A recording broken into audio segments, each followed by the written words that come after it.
Terima kasih kerana memilih Yongpin Aerotrip. Akhirnya sampai juga. Tak sabar aku nak pergi karaoke lagi. Kena peti sikit ni. Rama, terbanglah tinggi. Tinggi. Dik, Tok Kecil tak boleh masuk dalam ni. Kau? Mai nak tutup lagi. Bobo Boy! Atuk! Bobo Boy! Dah besar dah cucu Atuk ni. Atuk, Iya.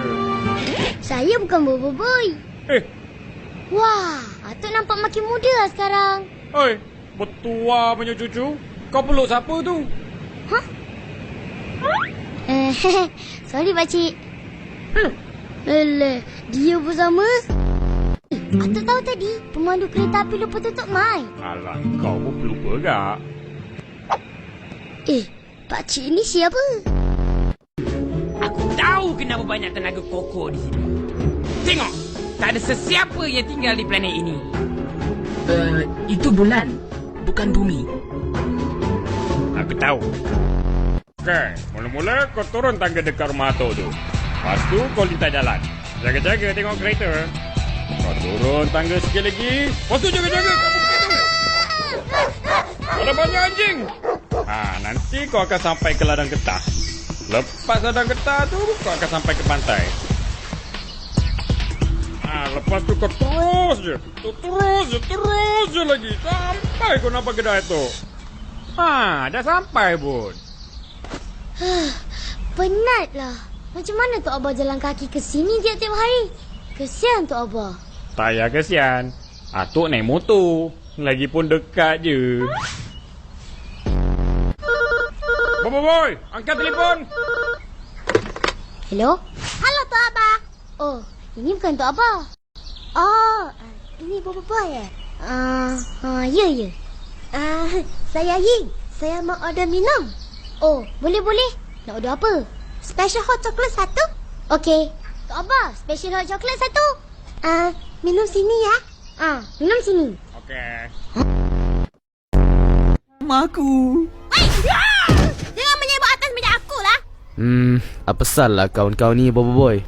Entahlah, aku pun tak tahu. Alah, dia risau cikgu akan berikan keputusan ujian matematik kejap lagi lah tu. Apa? Habislah. Keputusan matematik hari ni. Kenapa dengan kamu ni, Gopal? Apakah kamu tak yakin dengan keputusan kamu? Yakin, cikgu? Bagus. Yakin akan gagal? Gagal, Gopal. Dah dekat-dekat lah bunyi dia tu. Apalah cikgu ni? Janganlah cakap macam tu. Dah tu, takkanlah cikgu nak cakap, tahniah Gopal, tahniah kamu lulus hari ni. L-U-S lulus. Tahniah anak muridku. Tahniah. Cikgu bangga dengan keputusan kamu. Biar betul. Saya lulus. Tahniah Gopal. Tahniah. Nasib je tu. Apakah nasib maka kamu lagi rendah daripada Gopal? Apa? Kata Gopal lagi, padan muka. Pada muka? Apa kamu tak reti malu maka kamu lagi rendah daripada Feng? Apakah? Terbaik. Cikgu? Bye, cikgu balik dulu. Tak cikgu tu. Melalui program 3R ni. 3R tu apa, cikgu? Lah, itu pun tak tahu. 3R lah. Rehat. Rawat. Relax, brother.